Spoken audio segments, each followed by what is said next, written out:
concentration camp for doing so. Had that brave action made her who she was? What made Corrie Corrie? What had her early years been like? As I approached Haarlem, the St. Bavo Cathedral dominated the skyline and looked sedately down on the centuries-old busy little city. This was the town in which Corrie had grown up, in the happy home of watchmaker Caspar ten Boom, his wife Cor, Corrie's two sisters, Betsy and Norlie, and a brother Willem. She had been born in Amsterdam on April 15, 1892, and could trace her family tree through at least 8 generations to 1647, when Jan ten Boom lived at Ruurlo. In 1844, an event took place that was most unusual for its time. Corrie's grandfather, Willem ten Boom, started a prayer meeting for Jewish people.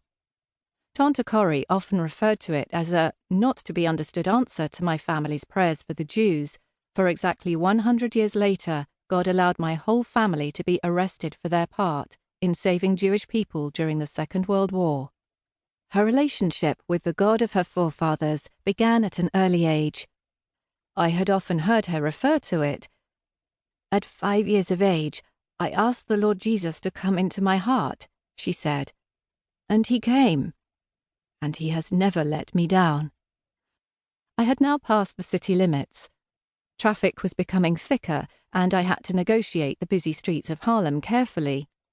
Just a few yards from where I was driving, but out of sight, was the Barteljestraat. It was to this street, near the cathedral, that the ten Boom family moved from Amsterdam. Their home was called the Beje, for short, the name consisting of the initial letters of Bartel Joris, Joris being a 14th century inhabitant of the town of Haarlem. The Beje was small, and throughout Corrie's childhood was full of people. The 6 family members and 3 aunts, sisters of her mother Cor. It was, as Tante Corrie described it, full of colour, warmth, music and laughter, and Mother ten Boom always had room for guests at her table. The home had a solid spiritual foundation. The Bible was read daily. The favourite Dutch national pastime is talking, and there was lots of communication and close family unity in the Beje. Corrie constantly looked for ways to share the love and sense of belonging with which she grew up. As a young woman, she started several clubs, including a Christian Girl Scout movement called the Triangle Girls, and clubs for the mentally retarded. Had her extraordinarily supportive family background, with its many generations of good Dutch reformed stock, made Corrie ten Boom the woman she was? Corrie's mother died when Corrie was still in her 20s, her brother Willem and sister Narlie married, and after the demise of the 3 aunts, only Caspar ten Boom, Betsy and Corrie were left, in the Beje when war broke out.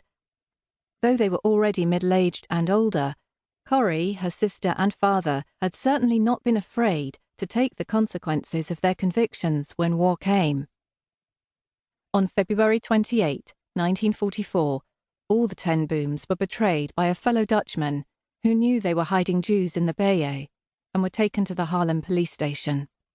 From that place began a horrifying journey.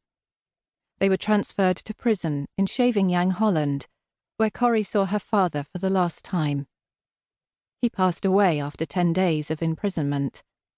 Most of the family was released, but Kik, Willem's son, died in concentration camp in Germany in his early 20s, and Willem died at the age of 60 in 1946 as a result of an illness contracted in prison. Corrie and Betsy were sent first to a concentration camp at Vught, Holland, then to the dreaded Ravensbrück concentration camp in Germany, which Corrie called the deepest hell that man can create. Betsy died there on Christmas, 1944, at age 59. In Ravensbrück, Corrie and Betsy took every opportunity to tell the women prisoners about the love of God. They had been able to smuggle a Bible into the camp with them and held daily Bible studies. I had heard Corrie say that imprinted on her mind was a picture of her sister Betsy sitting in the filthy barracks, surrounded by prisoners, reading to them from the Bible. As she read, a shaft of light from the window fell on Betsy, and Corrie said that it was like a painting by Rembrandt. Frail, older than Corrie by 7 years,